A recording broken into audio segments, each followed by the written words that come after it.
오늘 저는 이 시간 요한복음 8장 10절, 11절 말씀을 가지고 총체적 절망, 완전한 구원이라는 주제로 하나님의 말씀을 나누며 이 결단하는 시간을 가지려고 합니다.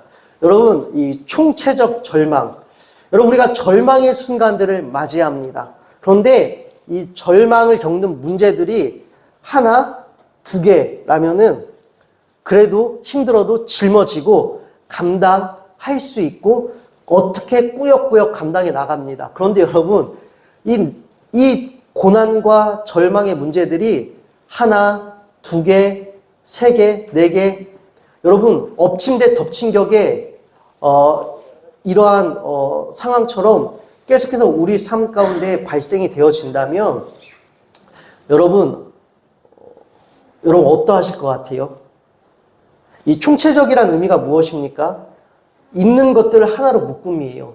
마치 내가 과거에 겪었던 절망과 지금 겪고 있는 절망과 앞으로 겪어야 될 모든 절망까지 다 당겨와서 하나로 묶어서 이 총체적인 절망의 상황에 놓이면 여러분 어떠하실 것 같습니까?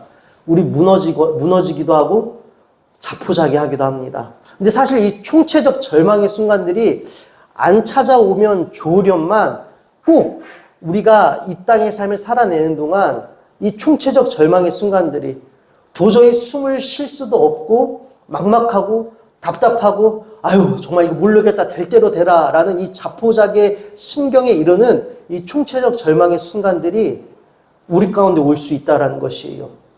외부로부터 오는 압력들 또 스스로 내 안에 내부로부터 일어나는 나의 어떠한 이 절망들 외부로부터는 오는 압박들 가운데에 어떻게든 내 안에서도 아이고 나도 참 내가 무슨 일이 있어서 이걸 할 수 있겠나 내 안에서 들려오는 스스로 내는 절망과 약함의 소리들 여러분 이 총체적 절망의 순간 가운데에 여러분 우리는 어떻게 반응해야 되겠습니까?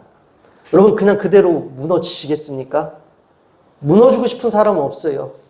특별히 여러분 우리 청소년들 이제 시험 기간이 다가오죠. 이 시험 기간이 여러분에게는 총체적 절망의 순간일 것이에요. 왜요? 오늘 한 과목 끝나면 내일 한 과목 있고 내일 한 과목 끝나면 그 다음날 또 시험의 과목들이 찾아오죠. 내가 감당할 수 없는 연속되는 이 총체적 절망의 순간들에 여러분 우리는 무엇을 선택하겠냐라는 것이에요. 이럴 때일수록 여러분 믿음입니다. 이럴 때일수록 믿음인 것입니다. 여러분 특별히 오늘 나눌 이 요한복음 말씀이 우리에게 이런 총체적인 절망의 순간 가운데에 우리가 믿음을 드러내고 주님을 믿음으로 이 시간들을 뚫고 나가야 함을 우리에게 여실히 보여주고 있다는 것입니다. 여러분 이 요한복음은요 말씀이 육신이 되신 그 말씀으로 요한복음이 시작되어집니다. 이것이 의미하는 것이 무엇이냐면요 영원한 말씀이 육신이 되어주셨다는 것입니다. 영원한 말씀이 육신이 되어주셨다는 것은 구원의 실제적 육체성을 주장하는 것입니다. 구원의 실제적 육체성이란 무엇이냐면요. 실제적이라는 단어는 실제로 존재하거나 실제로서의 특성을 가진 것, 실제로 존재하거나 실제로서의 특성을 가진 것을 우리가 실제적이라는 이 의미로 사용합니다. 다시 말씀드려서 이 영원한 말씀은 능력입니다. 변치 않고 사라지지 않고 소멸되어지지 않는 이 영원하신 말씀이 육신이 되어주셨다는 것은 실제로 우리의 현장 가운데 찾아와 주셔서 실제적인 구원의 능력이 되어주셨다는 것입니다. 우리가 감당해낼 수도 없고 막막하고 자포자기하는 심정에 이르는 모든 것이 무너지는 이 총체적 절망의 순간에 영원하신 하나님의 말씀은 실제적으로 우리에게 힘이 되어 주신다는 것입니다. 여러분 그래서 믿음인 것이에요. 그래서 여러분 총체적인 절망의 순간을 마주해야 했을 때는 영원하신 말씀이 소멸되지 않고 사라지지 않고 변질되지 않으시는 그 영원하신 말씀이 내 삶 가운데에 실제적인 힘이 되어 주십니다. 실제적인 구원이 되어 주십니다. 영원한 말씀이 육체가 되어 주셨다는 것은 오늘 나의 삶에 실제적으로 구원의 능력을 발휘해 주신다는 것입니다. 여러분 그래서 믿음인 것입니다. 여러분 이해를 돕기 위하여서요 10만 원이 필요한 상황이 생겨요. 근데 누군가 10만 원을 줬어요. 그럼 여러분 실제적으로 내게 도움이 임한 것입니다. 이것과 다를 바가 하나도 없다라는 것입니다. 감히 하나님의 말씀을 우리가 이 땅의 재정과 이 땅에서 채워지는 어떠한 모든 것들과 비교할 수 있겠습니까? 그 모든 것들을 뛰어넘는 다른 차원의 완전하신 충만의 영원하신 말씀이 우리 삶의 실제적이라는 것이에요. 여러분, 이 실제에 도전하십시다. 여러분, 주님의 말씀의 능력이 나에게 실제적인 힘과 능력과 도움이 되신다라는 이 믿음에 얼마나 도전하셨습니까? 여러분, 매일의 절망 가운데에 이 절망 가운데도 주님의 말씀이 나를 일으켜 주실 줄로 믿습니다. 주님의 말씀이 나로 하여금 앞으로 나아가게 하실 줄로 믿습니다. 주님의 말씀이 나의 등 뒤에서 나를 도와주실 줄로 믿습니다. 주님의 말씀이 나의 무거운 발을 들어 앞으로 한 걸음 한 걸음 주님께서 친히 끌어내딛게 하여 주시사 이 여정을, 이 고단한 여정을 뚫고 지나가게 하실 줄로 믿습니다. 여러분, 이 실제적인 믿음과 실제적인 구원에 여러분 도전하셨냐라는 것이에요. 오늘 말씀을 나누며 도전하시기를 주님의 이름으로 축원드립니다. 특별히 여러분, 그래서 이 요한복음에는요, 우리 주님께서 실제적으로 나타내신 표적들이 다양하게 기록이 되어져 있습니다. 이 표적들은 예수님 안에서 현재화된 구원을 육체적으로, 감각적으로 우리에게 보여주고 있다는 것이에요. 실제적인 구원, 이 표적들로 하여금 하나님의 말씀과 하나님의 능력은 저 딴 나라에 있는 것이 아니라 오늘 내 삶 가운데에 여전히 유효하시다라는 것이에요. 그래서 하나님의 말씀이 내 삶 가운데 실제적인 힘과 도움이 되신다라는 이 현재화된 구원을 우리가 육체적으로 느낄 수 있게, 감각적으로 느낄 수 있게 실제로 보여주신다라는 것입니다. 여러분, 이 믿음에 다시 한번 부탁드립니다. 도전하십시다.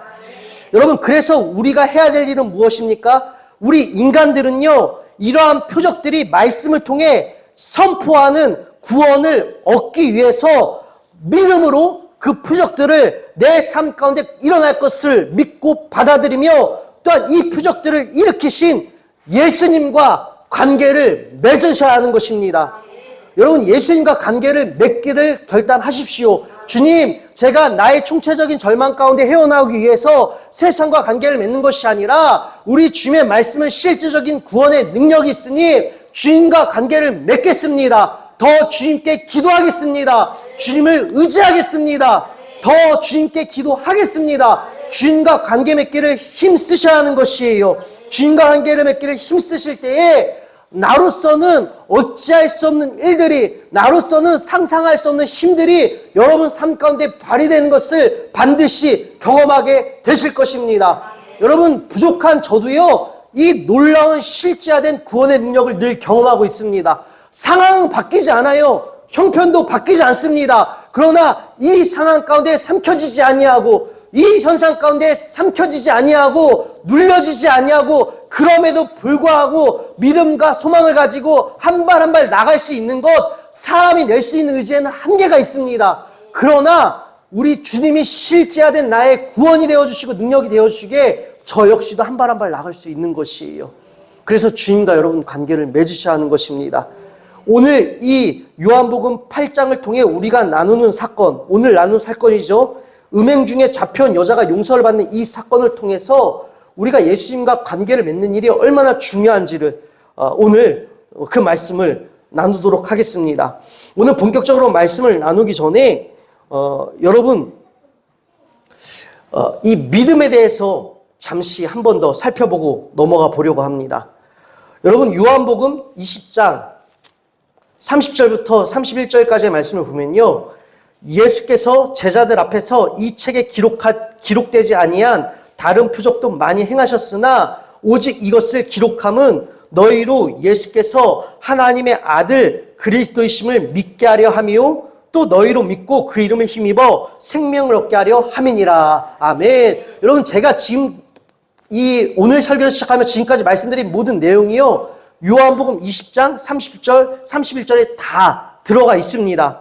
예수께서 제자들 앞에서 이 책에 기록되지 아니한 다른 표적도 많이 행하셨으나 오직 이것을 기록함은 너희로 예수께서 하나님의 아들 그리스도이심을 믿게 하려 함이요. 여러분, 이 표적들을 우리에게 주신 이유가 무엇이라고요? 우리로 하여금 믿게 하려 함이요 또 너희로 믿고 또 그 이름을 힘입어 생명을 얻게 하려 함이니라. 아멘. 여러분, 우리에게 이 표적을 보여주신 이유가 무엇이라고요? 믿게 하려 함이요 생명을 얻게 하려 함이라. 이 땅 가운데서도 주님의 말씀이 실제적으로 우리의 생명됨을 우리에게 촉구하신다라는 것입니다. 여러분, 특별히 이 요한복음은요, 생명에 관한 단어가 신약 성경 중에 가장 많이 등장을 하고요. 또한 오늘 이 요한복음 20장 31절에 너희로 예수께서 하나님의 아들 그리스도이심을 믿게 하려 하며 또 너희로 믿고, 믿게 하려 하며 또 너희로 믿고, 이 믿다라는 이 동사가 2번 등장하는데요. 이 단어가 여러분 요한복음의 핵심 단어이기도 합니다. 요한복음의 98번이나 이 믿다라는 단어가 등장을 합니다. 오늘 설교를 시작하면서, 오늘 설교를 열면서 제가 여러분에게 지금 계속 강조하고 있는 것이 무엇입니까? 믿음이라는 것입니다. 여러분, 오늘날은 정말 믿음이 필요한 시대입니다. 특별히 여러분, 이 요한복음에서 바리새인과 율법학자들과 예수님과 논쟁이 계속해서 반복되어져서 등장하는 것들을 우리가 보게 되어집니다. 대화의 사이클들이 계속 반복되어지는데요.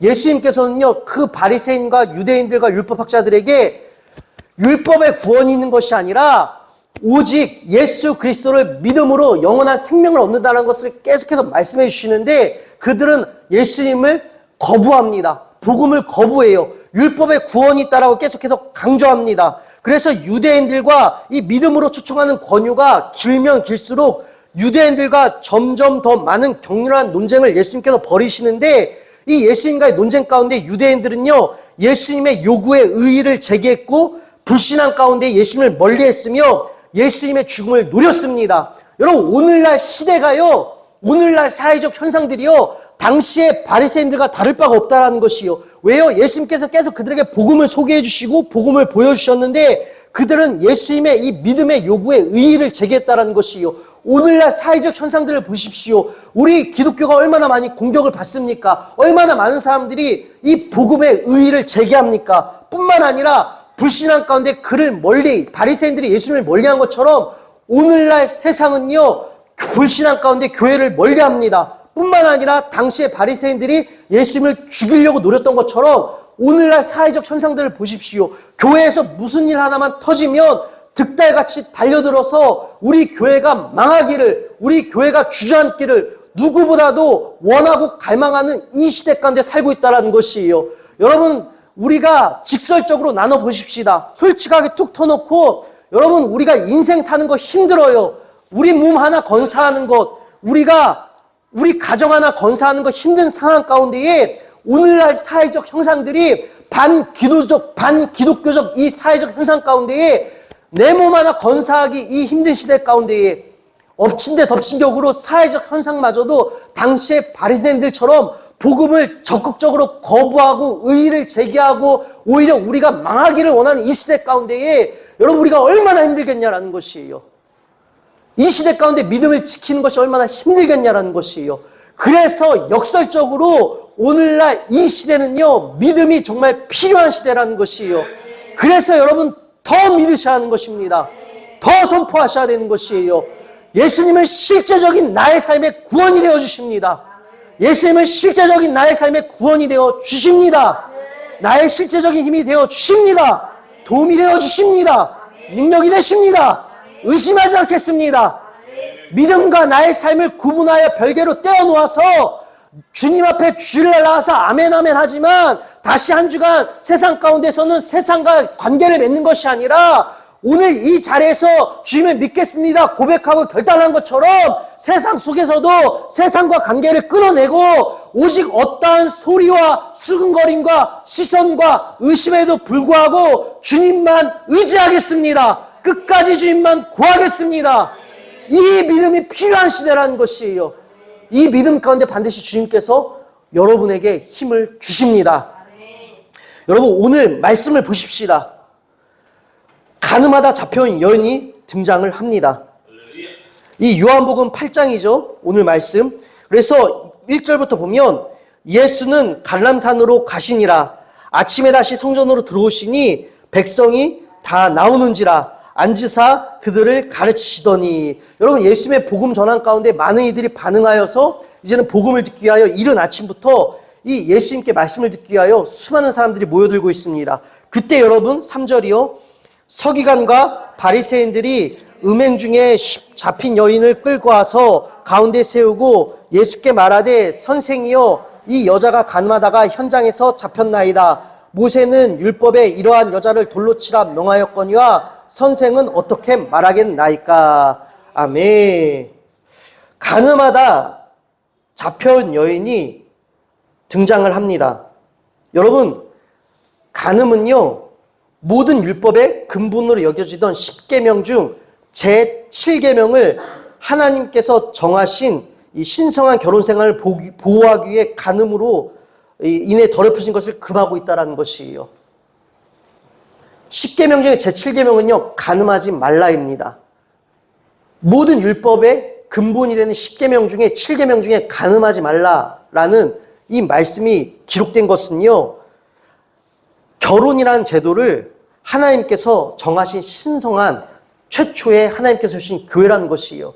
그래서 이를 더럽히지 않도록 모든 율법의 근본이 되는 10계명 중에 하나의 계명으로 우리 하나님께서 정하셨다는 것이에요.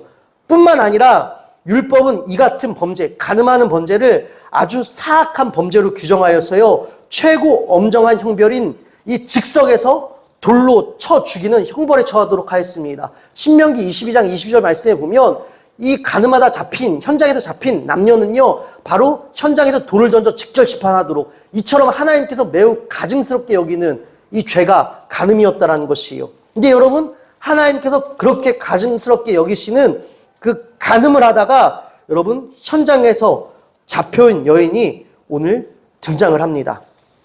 근데 여러분, 오늘 이 말씀에는 트릭이 하나가 있어요. 3절 한번 다시 읽어볼까요?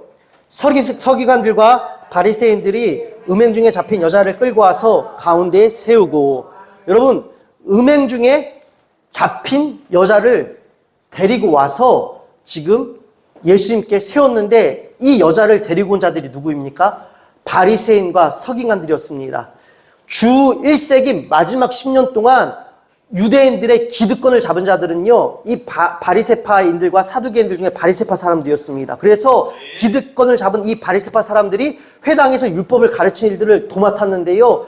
그래서 오늘 말씀에 이 가늠한 여인을 잡아온 자들이 이 서기관들과 바리새인들이라고 표현된 것은요, 이들이 기득권을 잡고 있었기 때문에 대표적으로 표현된 것이지, 이 사실 모든 유대인들이 이들과 같은 정서를 가지고 있었다는 것이에요. 그러니까 예수님을 믿지 않는 정서를 가지고 있었다는 것입니다. 그래서 여러분, 이들이요, 어떻게 하면 예수님을 걸려 넘어지게 할까? 이 구실을 만들기 위하여서요, 가늠하다 현장에서 잡혀온 여인을 지금 예수님께 데리고 왔습니다.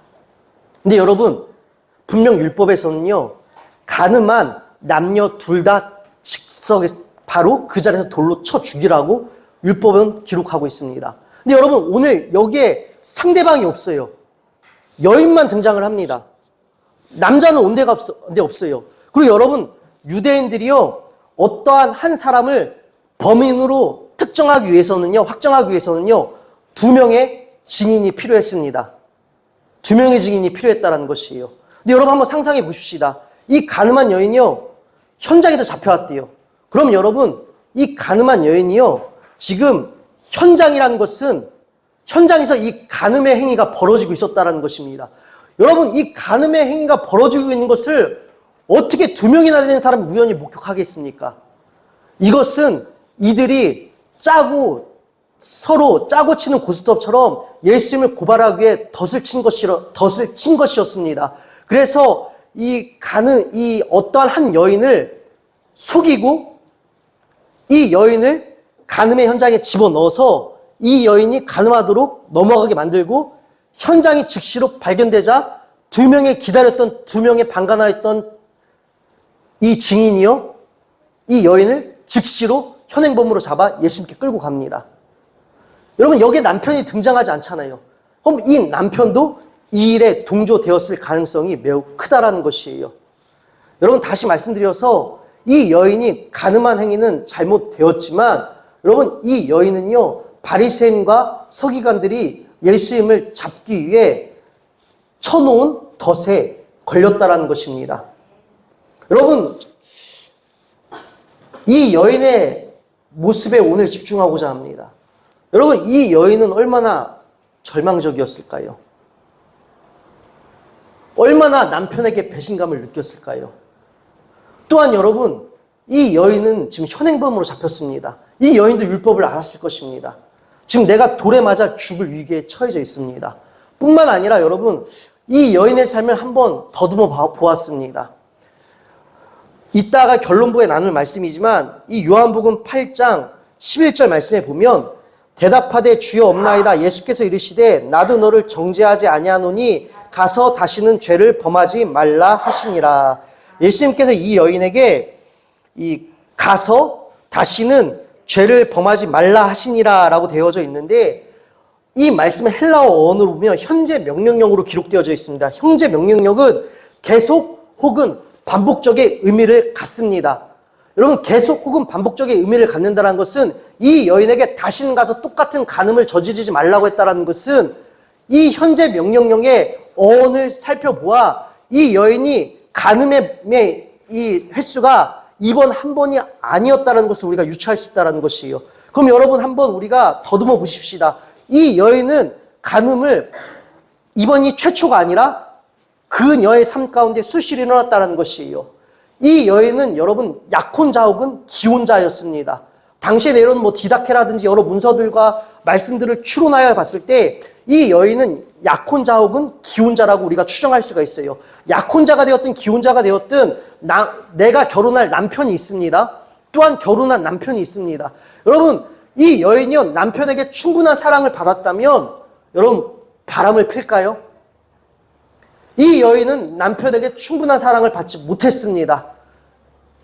여러분, 남편에게 받지 못한 사랑을 잘못된 방법으로 채우고 있습니다. 근데 여러분, 우리가 죄를 누구든지 다 지어보아서 알 것입니다. 죄 안 짓고 사는 사람 없어요. 근데 여러분, 죄를 짓고 난 다음에 찾아오는 여러분의 상실감과 실패감 누구나 다 경험해 보셨을 것입니다. 그럼 이 여인이요, 남편에게 사랑받지 못한 그 마음을, 헛헛한 마음을 잘못된 욕정으로 채웠습니다. 그 뒤에 여러분, 이 여인에게 찾아오는 실패감과 절망감들 또한 뿐만 아니라 여러분, 결론적으로 여러분, 이 여인이 예수님을 고발할 근거 가운데 자기가 죽을 위해 함께 처해졌는데 이것을 남편이 방관했다라는 것이에요.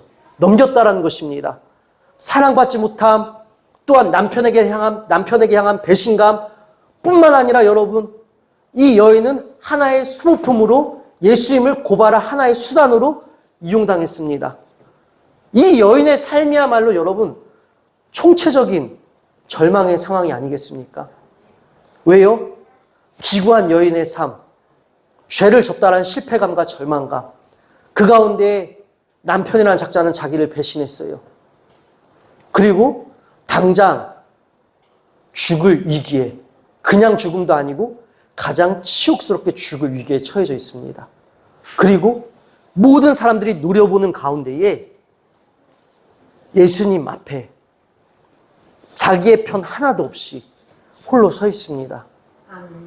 이 총체적인 절망 가운데 빠진 이 여인. 여러분, 우리의 삶 가운데도 이 여인과 같은 삶에 우리가 노출될 때가 있습니다.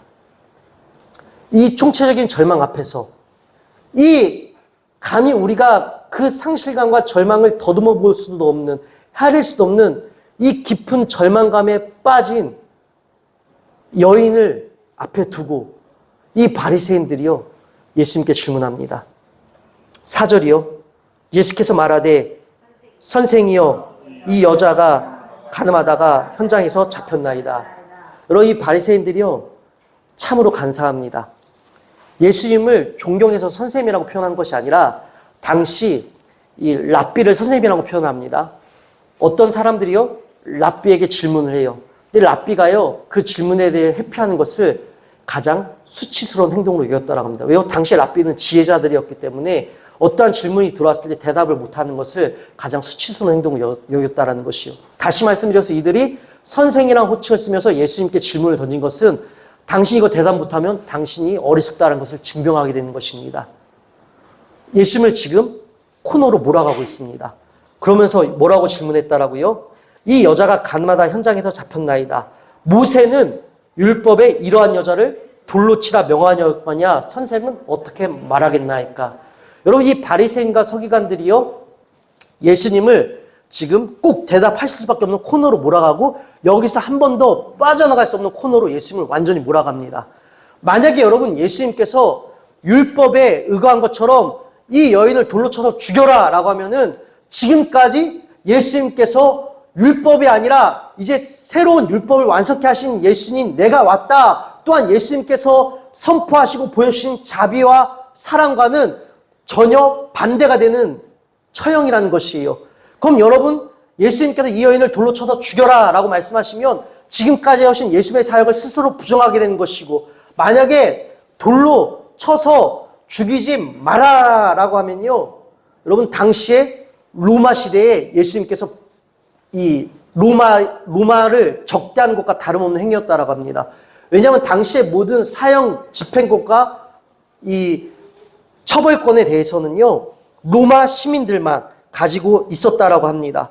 그래서 여러분, 사람을 사형하고 다시 면제하는 이 모든 이 재판권은요, 로마 시민에게만 있었다는 것이요. 다시 말씀드려서 예수님이 이 여인을 살려주라면은 예수님께서 이 처벌하신 이 처벌 가운데에 집행을 행사하신 것이잖아요. 그럼 로마 시대에 이 로마 사람들과 반대하는 상황이 놓인 것이에요. 그럼 여러분, 이 유대인들은요, 여하튼 간에 율법에 의해서 돌로 쳐서 죽여라 예수님이 말씀하시면 당신이 해왔던 사역과 행하신 선포와 다 스스로 당신이 부정하는 것이다 라는 것이었고, 만약에 예수님께서 풀어줘라 했으면은 로마에 가서 지금 로마시에 이 사람이 지금 반항하고 있습니다. 적대하고 있습니다. 고발할 근거를 얻기 위해서. 도저히 우리 예수님으로서는 빠져나갈 수 없는 코너에 지금 예수님이 몰리신 그 상황이 되었다는 것이요. 아주 잘 설계된 덫을 이들이 지금 친 것입니다. 그때 여러분, 우리 예수님께서 이 상황을 어떻게 헤어나오실까요? 6절 말씀 읽어볼까요? 그들이 이렇게 말함은 고발할 조건을 얻고자 하여 예수를 시험함이로라. 예수께서 몸을 굽히사 손가락으로 땅에 쓰시니. 여러분, 말씀도 증언하고 있죠. 이들이 이렇게 친 덫, 예수님을 고발하기 위해서 이들이 친 덫이라는 것이에요. 이 모든 상황 가운데 예수님이 어떻게 하십니까? 예수님께서 몸을 굽히사 땅에, 손가락으로 땅에 무언가를 이렇게 쓰십니다. 7절이요. 그들이 묻기를 마지 아니하는지라. 이에 일어나 이르시되 너희 중에 죄 없는 자가 먼저 돌로 치라 하시고, 예수님께서 땅에 무언가를 이렇게 끄적끄적 손가락으로 쓰세요. 그리고 일어나서 너희 중에 죄가 없는 자가 먼저 돌로 이 여인을 쳐라. 여러분, 당시에 이 사람이 죄를 졌습니다 라고 두 명의 증인이 이 죄인을 끌고 옵니다. 그럼 이 증인된 자들이 먼저 그 죄인에게 돌을 던지는 것이 당시 율법의 이 집행이었습니다. 다시 말씀드려서 두 증인에게 먼저 돌로 치라고 말씀하시는 것이에요. 그리고 나서 8절이요. 다시 몸을 굽혀 손가락으로 땅에 쓰시니. 9절이요. 그들이 이 말씀을 듣고 양심의 가책을 느껴 어른으로 시작하여 젊은이까지 하나씩 나가고 오직 예수와 그 가운데 섰는 여자만 남았더라. 아멘. 여러분, 예수님께서 흙에다 무엇을 쓰셨길래 도저히 예수님으로서는 빠져나갈 수 없는 완벽한 궁지에 몰려 계셨는데, 이 완벽한 궁지를 무엇을 쓰셨길래 예수님께서 빠져나오셨을 뿐만 아니라 그 모든 사람들을 몰아내셨을까? 그 모든 사람들이 왜 도망가듯이 예수님부터 떠나갔을까? 도대체 땅에 쓰신 내용이 무엇일까? 참으로 궁금해집니다. 그래서 여러분, 이 땅에 무엇을 쓰셨는지는 우리가 정확하게 알 수 없습니다. 모든 것은 추측일 뿐이지 정확하게 알 수 없어요. 성경 그 어디에도 땅에 쓰신 내용은 기록이 되어 있지 않기 때문입니다. 그러나 여러 가지 우리가 유추해 볼 수 있는 추측들 중에서 여러 가지 이 어원의, 이 헬라어 어원의 의미나 뉘앙스라든지 또 구약에 관련된 어떤 율법들, 특별히 요한복음은 구약에 관련된 율법 말씀들을 많이 인용을 하였는데요. 구약에 관련된 말씀들, 그 다음에 지금 이 사건의 상황들, 그리고 또 이 헬라어 단어의 뉘앙스를 살펴보아서 우리가 추측할 수 있는 지점이 하나가 있습니다. 여러분, 이 여인은요, 남편의 허위 날조, 음해, 방조, 이것으로 인하여서 이 현장에 잡혀왔습니다. 남편의 묵인하에 하나의 이 날조된 사건이었고, 이 여인의 이 두 명의 증인도요, 여러분, 결국에는 이 여인이 음행을 하긴 하였지만 결국 거짓 증인과 다름없는 상황인 것이에요. 또한 여러분, 오늘 예수님께서 손가락으로 땅에 쓰신이라고 되어 있는데, 이 쓰신이라는 헬라어 원을 보면요, 무엇을 반대하여 기록하다라고 되어져 있습니다. 무엇을 반대하여 기록하다라는 의미를 담고 있어요. 그럼 예수님께서 무엇을 반대하여 기록했다라는 그것으로 우리가 해석할 수 있는데, 그래서 여러분, 이것을 아까 말씀드린 것처럼 추측해 보면 출애굽기 23장 1절 하반절에 보면요, 악인과 연합하여 모함하는 증인이 되지 말며, 악인과 연합하여 모함하는 증인이 되지 말라라고 기록이 되어져 있고요. 출애굽기 23장 7절에 보면 거짓을 멀리하며 라고 되어져 있고, 예레미야 17장 13절에 보면요, 여호와를 떠나는 자는 흙에 기록되리오니 이는 생수의 근원이신 여호와를 버림이니이다. 여러분, 이 말씀들을 종합해서 우리가 추측할 수 있는 가장 유력한 한 가지가 무엇이라고요? 여러분 보십시오. 이 사람들은 거짓 증인이었습니다. 거짓 증인이었어요. 예수님을 고발하기 위하였어요. 그런데 여러분, 예수님께서 땅에 쓰신 것을 우리가 가장 유력하게 추측한 바가 무엇이죠? 거짓된 날조된 사건 가운데 우리 예수님께서는 악인과 연합하여 모함하는 증인이 되지 말며 거짓을 멀리하며 여호와를 떠나는 자는, 이 모든 일로 인하여 여호와를 떠나는 자는 흙에 기록되리오니 이는 생수의 근원 되신 여호와를 버립니다. 여러분, 이 구약의 말씀과 지금 이 여인이 잡혀온 이 모든 사건, 그 다음에 헬라어 말씀의 뉘앙스를 여러분 우리가 종합하면 아마 예수님께서 이러한 것들을 땅에 쓰시지 않았을까라고 유추해 볼 수 있다는 것이에요. 여러분, 우리 예수님이 빠져나올 수 없는 상황 가운데 무엇으로 지금 이 상황을 다 무너뜨리셨습니까? 말씀으로 무너뜨리셨습니다. 여러분, 말씀에 실제적인 능력이 있습니다. 그래서 오늘 말씀을 시작하면서부터 계속 강조했던 것이 무엇이죠? 말씀은 실제적이고 이 실제적인 말씀을 믿으십시오. 여러분, 우리 예수님 이 모든 상황을 말씀으로 무너뜨려 주셨습니다. 여러분, 그러하기에 총체적인 절망 가운데에서 말씀의 실제적 능력을 믿으셔야 하는 것입니다. 사랑하는 여러분, 그리고 나서 우리 예수님께서 한 사람 한 사람 이 사람들이 다 떠나가요. 우리 예수님께서 뭐라고 이 여인에게 말씀하십니까? 9절부터 한번 읽어볼까요? 그들이 이 말씀을 듣고 양심의 가책을 느껴 어른으로 시작하여 젊은이까지 하나씩 나가고 오직 예수와 그 가운데 섰는 여자만 남았더라. 여러분, 한 사람 한 사람 다 떠나가고 오직 예수님과 가늠하다 잡혀온 여인 딱 두 사람만 현장에 남았습니다. 이 여인이요, 예수님 앞에서 고개를 들 수 있었을까요? 두려웠겠죠. 예수님의 신적 권능을 보았잖아요. 말씀으로 모든 것을 무너뜨리신 예수님을 보았잖아요. 말씀으로 모든 관계를 회피하시는 예수님을 직접 목도했잖아요. 여러분, 이 여인이 어떠했을까요? 두려웠고 벌벌 떨렸을 것입니다. 그 여인에게 우리 예수님께서 뭐라고 말씀을 띠십니까? 10절이요. 예수께서 일어나사 여자아이에 아무도 없는 것을 보시고 이르시되 여자여, 너를 고발하던 그들이 어디 있느냐? 너를 정죄한 자가 없느냐? 여인아, 한번 눈을 들고 고개를 들고 둘러보아라. 너를 정죄하고 너에게 돌을 던지려고 했던 자들이 지금 다 어디 있냐? 너를 정죄하는 자가 없느냐? 라고 지금 물어보세요. 그랬더니 11절이요.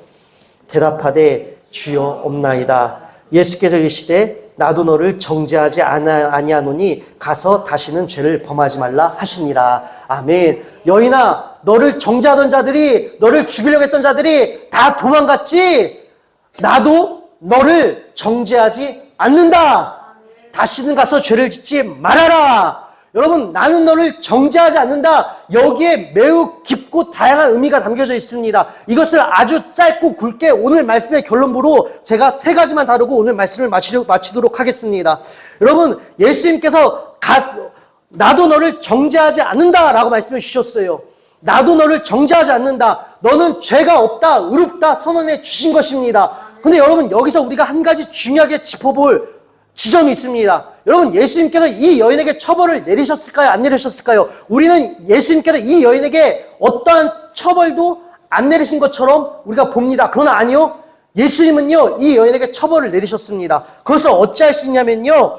5절 말씀 한번 읽어볼까요?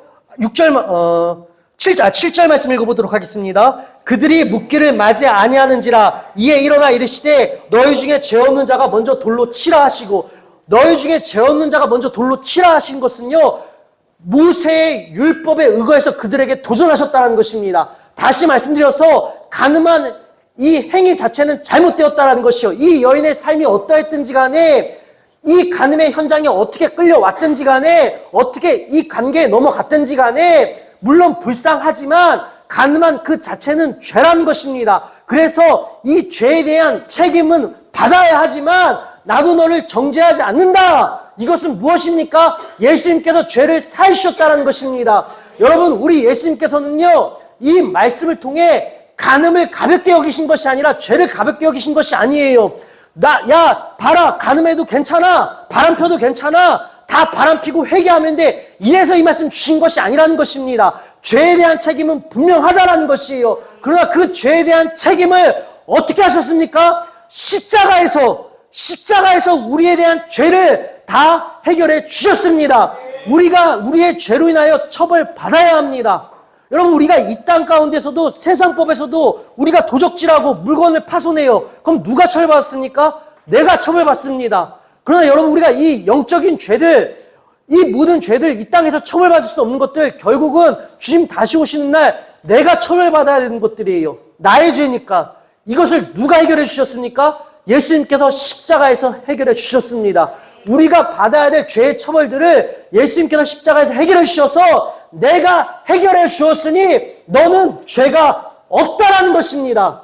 여러분, 그러하게 이 총체적인 절망의 순간에 여러분, 죄로 인하여서 실패감이 찾아올 때에 여러분 스스로 자포자기하지 마시고 스스로 더 깊은 어둠으로 들어가지 마십시오. 사단이 얼마나 간사한 줄 아십니까? 사단은요, 우리가 하나, 둘, 셋, 넷 무너지기 시작하고 망가지기 시작하잖아요. 사단은 우리를 깨어내어서 너는 더 이상 소망의 여지가 없다. 너는 더 이상 회복의 여지가 없다. 계속해서 무너져라, 망가져라, 포기해라. 더 깊은 어둠과 더 깊은 죄의 쾌락 가운데로 우리를 인도합니다. 그래서 여러분, 아담과 하와가 선악과를 따먹었을 때 어떻게 합니까? 그들의 눈이 밝아져 벌거벗음을 알게 되었을 때 그들이 한 행위는 하나님의 낯을 피하여 숨는 것이었어요.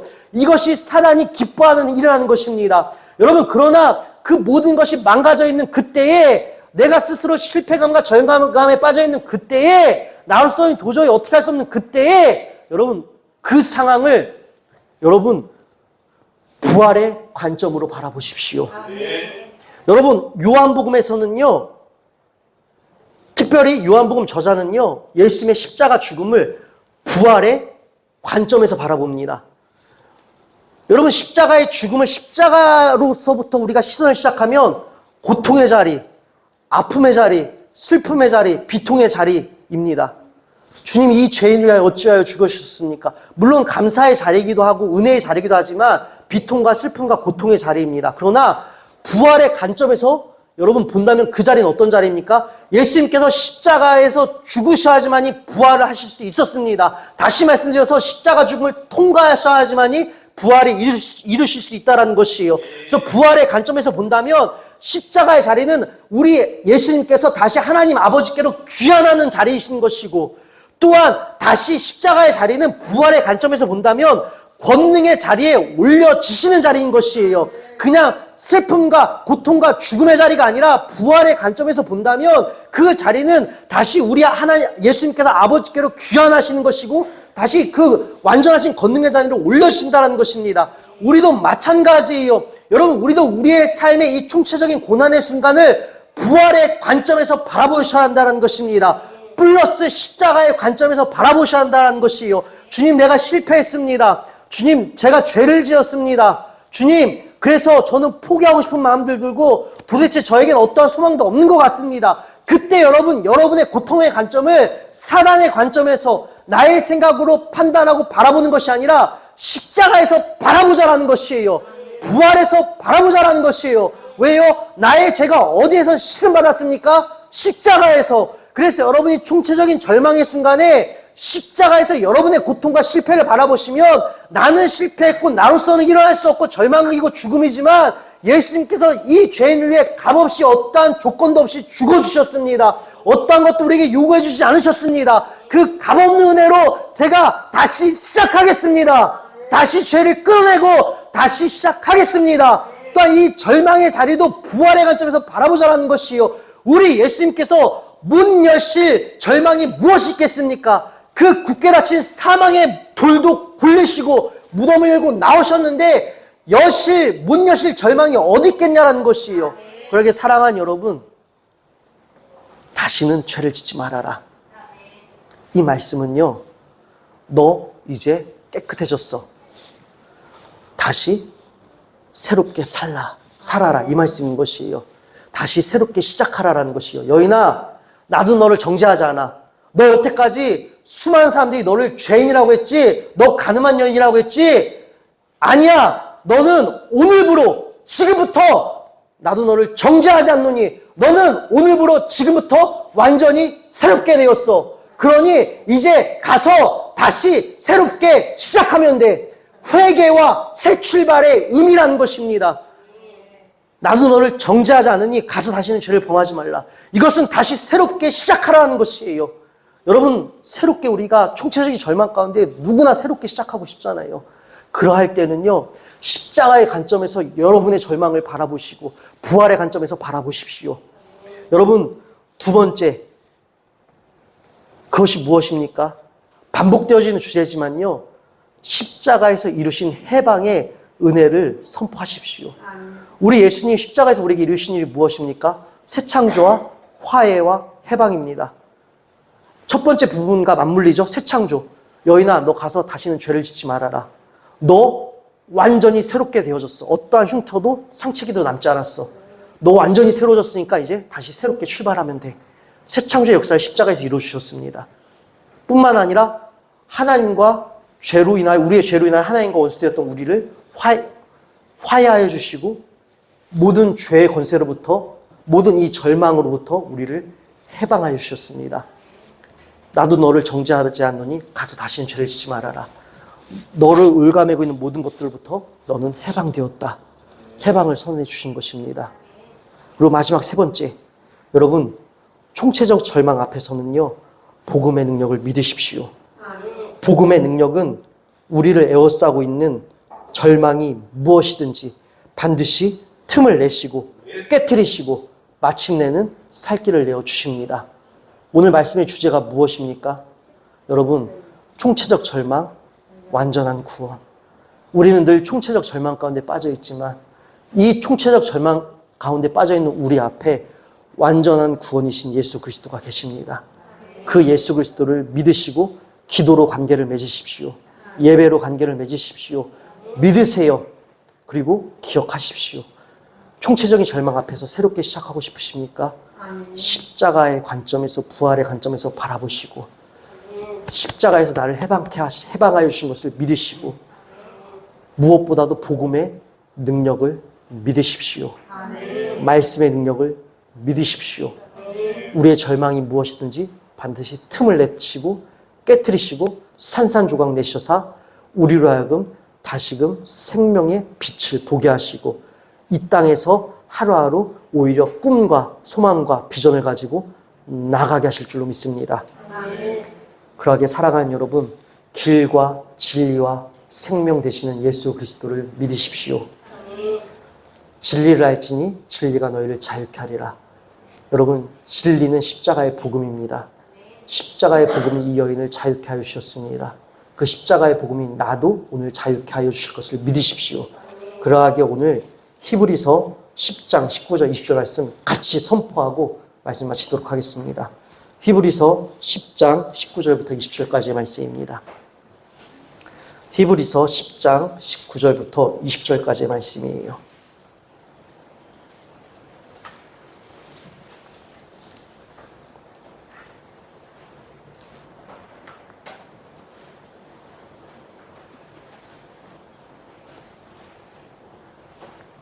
함께 우리 말씀 선포하도록 하겠습니다. 그러므로 형제들아 우리가 예수의 피를 힘입어 성소에 들어갈 담력을 얻었나니 그 길은 우리를 위하여 휘장 가운데 열어놓으신 새로운 살 길이요 휘장은 곧 그의 육체니라. 아멘. 여러분 우리의 모든 총체적 절망 앞에서 우리 주님께서 십자가로 새로운 살 길을 우리에게 내어주셨습니다. 모든 우리의 절망을 찢어주셨습니다. 그러하게 여러분 나로서 어찌할 수 없을 때에 예수님 보혈의 피의 능력을 의지하시고 우리 예수 그리스도의 십자가 은혜를 의지하시고 부활의 능력을 선포하시고 말씀을 읽고 붙드시고 이 말씀이 실제적으로 육체적으로 감각적으로 나에게 구원이 되어주실 줄로 믿습니다. 완전한 믿음으로 완전한 구원 되신 주님 앞에 나아가 이 여인들이었던 진리의 자유를 경험하시기를 주님의 이름으로 축원드립니다. 기도드리겠습니다. 하나님 아버지 감사합니다. 하나님 오늘 말씀을 준비하며 한 가지 기대함이 있었습니다. 주님께서 주시는 진리의 능력과 진리의 이 복음의 말씀이 얼마나 위력이 있는지 오늘 가슴 뜨겁게 나누게 될 것에 대한 기대감이 있었습니다. 주님 오늘 우리 사랑하는 성도들이 말씀 가운데 도전에 이제는 부딪혔습니다. 한 주간 삶을 살아낼 때에 주님과 관계 맺게 하시고 말씀의 실제적인 능력을 우리 주 예수 그리스도의 십자가 부활의 실제적인 능력을 믿고 끝까지 구하는 자들 되게 하여 주시옵소서. 그리하여 마침내 진리로 자유케 되는 역사가 무엇인지 경험하는 자들 되게 하여 주시옵소서. 모든 것에 감사하오며 사랑이 많으신 우리 주 예수 그리스도의 이름으로 기도드립니다. 아멘.